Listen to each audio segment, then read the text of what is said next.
what about the pearl necklace strategy of trying to hem India in, navally speaking, Bangladesh to Pakistan? Just curious for your takes a little bit more on this. String of pearls or whatever it was. We've even stopped talking about it these days in India because we're not taking it very seriously anymore. That was really reinforced with what happened during all the Houthi hijackings. The Chinese, despite having a base in Djibouti, which was much closer to where the hijackings were happened, Indian Ocean as a fragmentation of Chinese power. And we can bring overwhelming localized power to bear on each one of these whenever we want.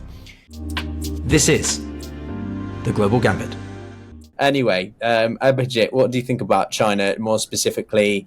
As you said, I think that there is a danger still on the border, but grand strategically speaking, the two seem to be sort of, plodding along relatively, day at a time sort of thing. One of the concerns I have is over Taiwan.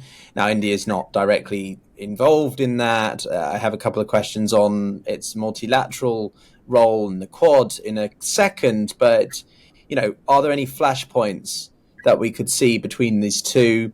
What could that do to the markets? As you said, they're two of the biggest trading for each other. If President Xi decides to get a little bit more bullish again, what about the pearl necklace strategy of trying to hem India in, navally speaking, from Bangladesh to Pakistan? Just curious for your takes a little bit more on this. So the string of pearls or whatever it was, we've even stopped talking about it these days in India because we're not taking it very seriously anymore. The thing is, that was really reinforced with what happened during all the Houthi hijackings. The Chinese, despite having a base in Djibouti, which was much closer to where the hijackings were happened, weren't able to rescue a single ship. And it was actually the Indian Navy that was projecting power all the way across the Arabian Sea to the other side of the Arabian Sea and rescuing a lot of Chinese ships and Chinese crews as well. Right. I think it went from a very 19th century approach of seeing any Chinese base as a threat to a very 21st century approach of seeing any base in the Indian Ocean as a fragmentation of Chinese power. That instead of coming in one big fleet through the Malacca Straits, we'll have a few ships in Djibouti, a few ships in Gwadar, a few ships in Hambantota, and maybe a listening post in Cocos. And we can bring overwhelming localized power to bear on each one of these whenever we want, which for us is a good thing. It also means, because we've got those very good French submarines, we can go up very close to them and get a lot of primary intel about their sonar signatures, their equipment, their capabilities, etc., which we normally could not have prior. So there's been a huge, which is why you look at Indian literature, nobody's talking about that string of pearls anymore, because we've decided it actually helps us out somewhat. Number one. Number two, with Taiwan, we're fairly clear about this in India. We won't come to the aid of Taiwan militarily, but we will supply Taiwan with whatever it needs. In many ways, we don't want to get involved in the Ukraine theater, but whatever support role America needs us to play with Taiwan, that will be done. Staging posts, supplies, equipment, what Taiwan wants, Taiwan gets. Short of military supplies, which we will depend, and our military supplies are not compatible with Taiwan. We overwhelmingly have Soviet equipment. The Taiwanese entirely use Western equipment. So these are not intercompatible. So, but would it be a case of? But would it be a case of non-lethal aid as such, or it's a bit more than that? Because how would you define it? I think it would be a lot more than that. I think there's already very robust intelligence cooperation happening with the Taiwanese. There is a lot of satellite intel capability we can bring to bear in that relationship. There is a lot of 155 shells and things like that, even lethal aid if required, that we can provide. We can provide lots of staging posts, because remember, a lot of ASEAN states might be very reluctant to let the US fleet do certain things out of for fear of upsetting China, which India will have absolutely no issues with for the American fleet to do at that point of time out of India. So it's a much closer, assuming, of course, Japan and Korea don't. It'll be a lot more than just non-lethal aid. But it won't be big systems for sure.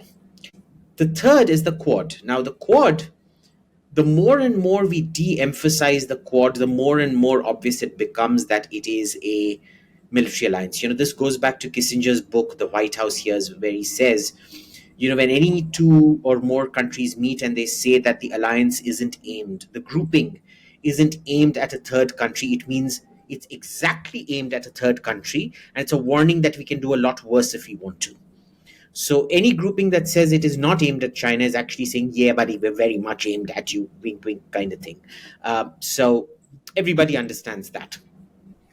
Is it going to be weaponized? No. But can it cause trouble in the South China Sea, that if hostilities begin, can the Quad steaming in there purely on an observation mission keep at least 20 to 30% of the Chinese fleet off balance without diverting its attacks on Taiwan? Yes, it can. And that is merely the act of an Indian ship sailing into the South China Sea. That's it. That's all it really has to do. Or a battle group sailing into the South China Sea, purely on a humanitarian mission. And this is like 1971. The Americans sent their 6th or the 7th fleet into the Bay of Bengal, and we had to divert huge amounts of naval resources just because we didn't know what the Americans were going to do at that point of time when we were liberating Bangladesh. So these are all the things that could happen out there. The problem really isn't Taiwan as such. The problem is Chinese signaling. Now, we understand Pakistani signaling, American signaling, European signaling, not that Europe needs to do much signaling, very, very well. Because they mostly say what they mean and they don't wrap it up in all kinds of complex language and things like that. With the Chinese, nobody seems to understand their messaging. Even the Pakistanis are sometimes flummoxed by what the Chinese are trying to say. And this is meant to be a relationship, to quote Nawaz Sharif, deeper than the oceans and higher than the mountains and things like that. The Chinese have this unique tendency to use such opaque, obtuse language. And they wrap their message up in even greater complexity. And when it comes to you, you're thinking, what the hell is this? So, when we get all these messages, they're completely misread in Delhi. When we ask the Americans to interpret it, they also misread it. And then 2-3 years down the line, every time I rock up in Beijing and said, and go to my friends who were strictly talking off the record, because on the record, they will repeat the same line, which we're going, what? Off the record, they'll tell me, oh, this is what we were trying to convey. And it was such a simple message. Why didn't you just say that? Well, we thought you'd understand it better if we put it like this. Like, it's literally, if you want to say, hold your ear, all I have to do is, indicate to you, imagine audio isn't working, and I just do this. I'm telling you, hold your ear. But if I did something like, what exactly am I trying to convey out here? Am I trying to convey that I'm going to slap you at the back of your head, that I'm going to strangulate you? I mean, what? This is what the Chinese do. And nobody in India actually wants to say that, and this is a big Indian failing. No Indian wants to say, we don't understand what the Chinese are saying. Can you please speak simply? Because in India, once you reach a government position, you're meant to be the all-knowing, all-seeing eye. The words I don't know don't exist in the Indian government or public lexicon. So we all pretend to be very knowledgeable about Chinese signaling, and that is where the real danger lies. Because first, we don't know what kind of signaling leads to a hot situation. And in a hot situation, we don't know what kind of signaling or language leads to nuclear escalation. I'm inclined to agree. I think that there has been a realization about the lack of crisis communications that the Chinese have. Think back to the spy balloon last year in March, April, when that was causing Americans to go nuts. But what was worse was the fact that there is no direct communique between the PLA and the US military, and worse still, that there doesn't seem to be a full understanding of sort of how much independent command does the PLA have aside from the Standing Committee and the CCP, right? It's very centralized, which is not surprising in some ways, but equally is still disconcerting because it means you don't know ultimately who is making those decisions and whether or not Xi is fully involved in those strategical decisions. But that being said, you mentioned the Quad, and one of the other questions I have for you is about the multilateralism.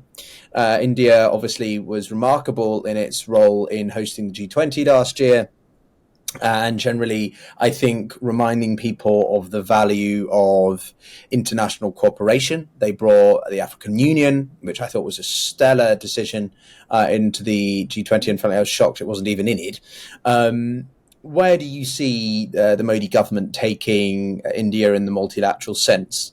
Firstly, starting with maybe the minilateral entities like the Quad, the I2U2, which is that Quad group in the Middle East, but also obviously the United Nations, and whether or not we will see some products there or not really. So India is very comfortable.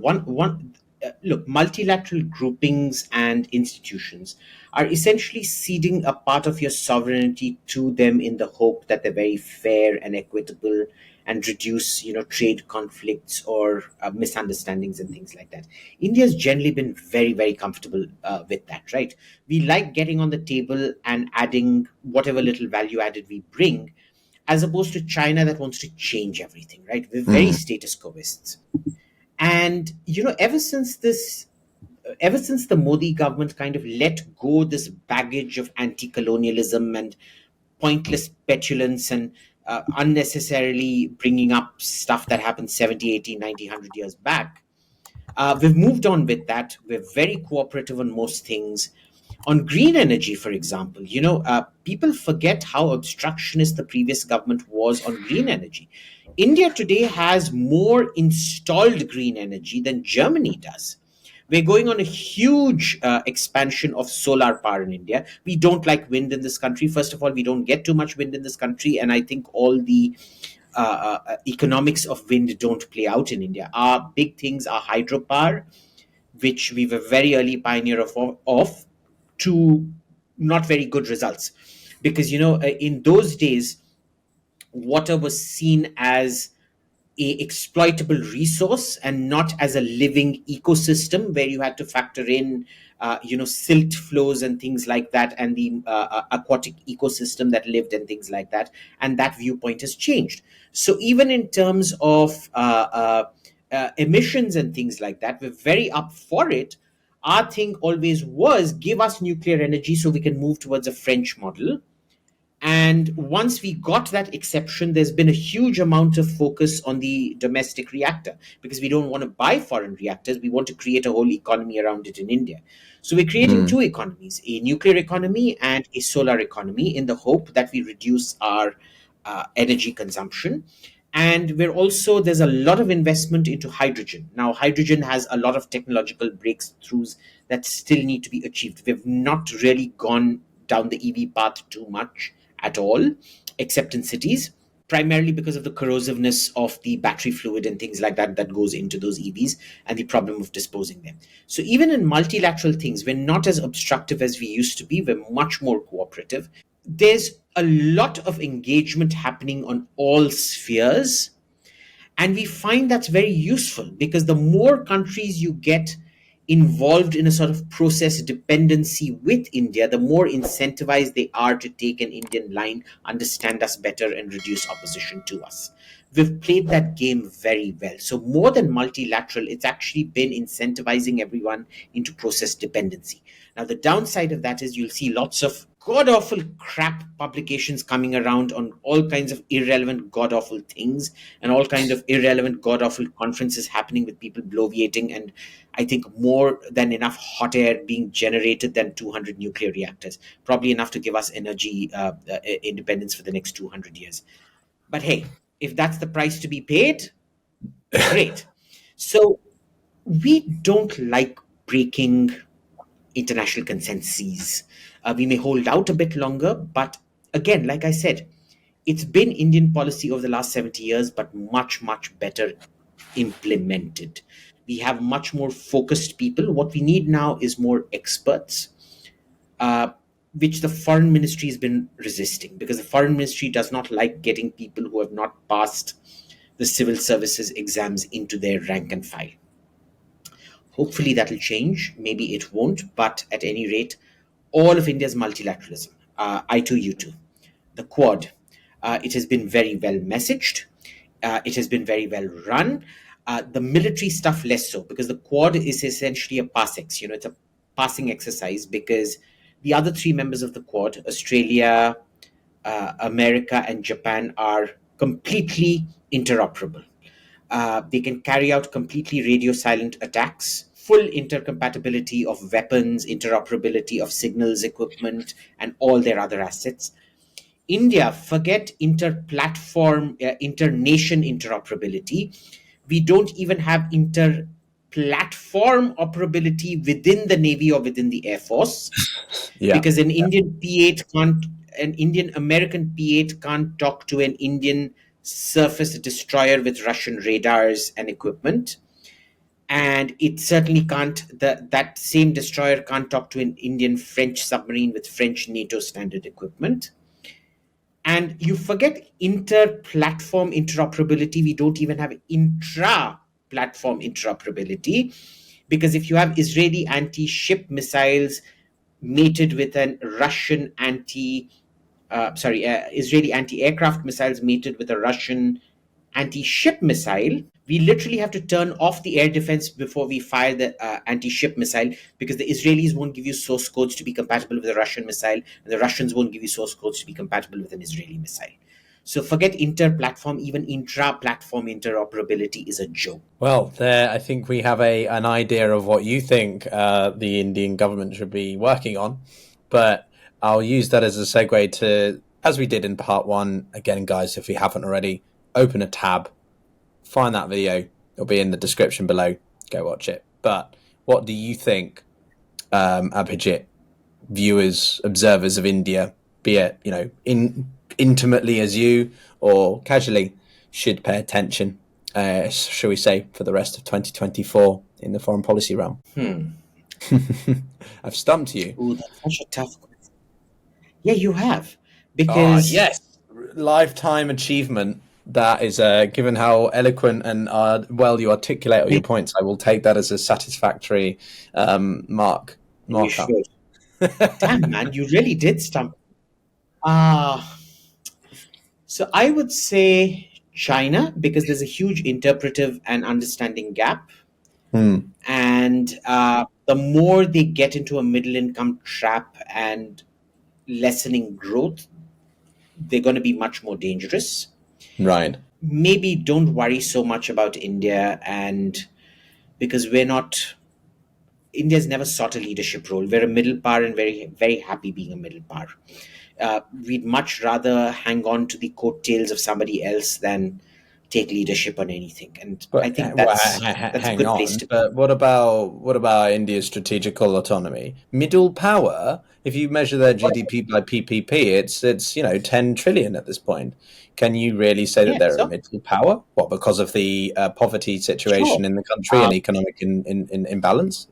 Is that why? Absolutely. I would still say we're a middle power. Look at this. Let me project you, say, 50, 60 years back, where France would have been in the top 2-3 economies of the world.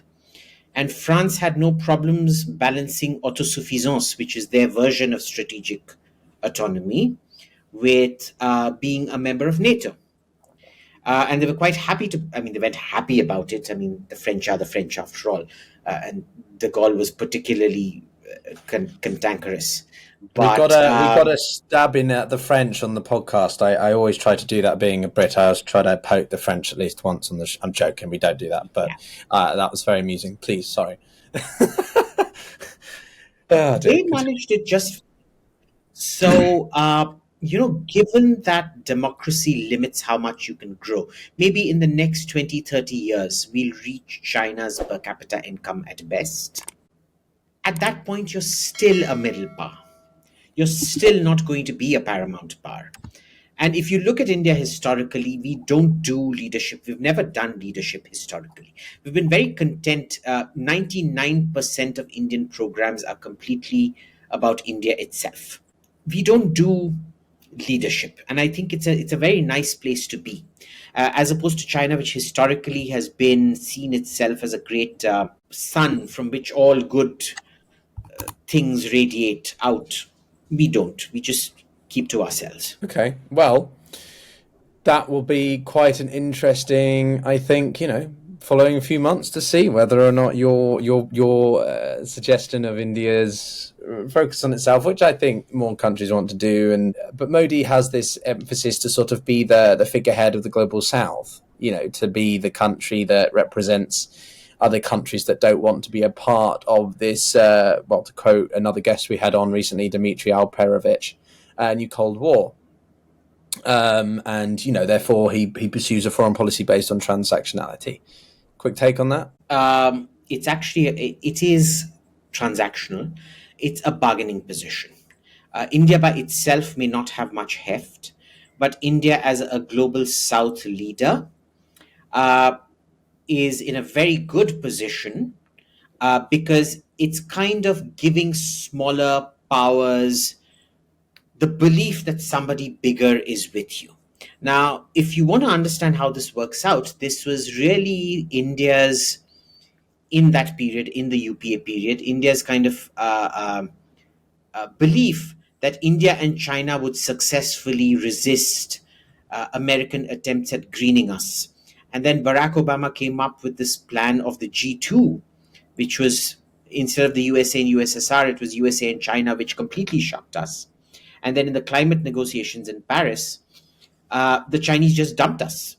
They went and signed their own. We thought we were going to negotiate as a group, but they dumped us and went and signed off their whatever treaties they wanted with America, with their emission caps and so on and so forth, which really affected us. So what we're doing right now is we're going on a green focus, but we're doing this whole global South thing because we can bring together a lot of countries, and one or two of them leaving us won't affect us that much. So it is sort of strategic transactional, but what's wrong with that? I mean, why is that a bad thing? It's not that we're not doing international compliance. It's just that we're padding ourselves to do it at our own pace. Okay, very good. Everybody, do you agree? Do you disagree? I want to know what you think. Quite the array of things we've covered. China's number one, but also get your own house in order, which is why you need to watch part one. Learn more about that. This is a conversation we've had with Abhijit Iyer-Mitra, who I've been very glad to finally bring on the show. And I hope you enjoyed the conversation, Abhijit. And I look forward to having you back for a couple of those topics we touched upon in this episode, as well as part one. And as always, everyone, I wish you peace of mind and take care.